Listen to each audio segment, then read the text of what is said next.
तर महत्त्वाची बातमी आहे पुण्यात झिका व्हायरसचा शिरकाव झालाय। एरंडवाडे परिसरामध्ये झिका व्हायरसचे 2 रुग्ण सापडलेत। एक डॉक्टर आणि त्यांच्या मुलीला झिकाचा संसर्ग झाल्याची माहिती आहे। या दोघांमध्ये ताप आणि अंगावरती लाल सट्टे उठल्याची सौम्य लक्षणं दिसली आहेत। दोन्ही रुग्णांवरती उपचार सुरू आहेत। त्यांच्या संपर्कात असलेल्या इतरांना अद्याप संसर्गाची लक्षणं दिसलेली नाहीयेत।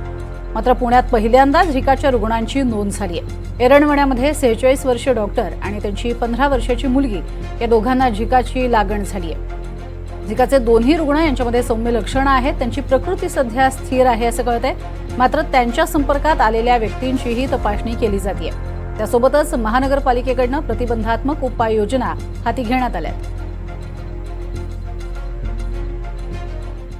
तर या झिका व्हायरसची नेमकी लक्षणं काय आहेत त्याच्यावरती सुद्धा एक नजर टाकूयात। झिका विषाणू हा संक्रमित एडिस इजिप्ती या डासाच्या चाव्यातनं प्रसारित होतो। डेंग्यू आणि चिकनगुनिया सारखाच डासांच्या चाव्यातनं तो पसरतो। झिकाची लागण झालेल्यांपैकी बहुतेकांना लक्षणं नसतात।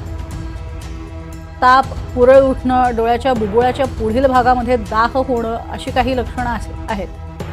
अंगदुखी, सांधेदुखी याचीही सौम्य लक्षणं जाणवतात।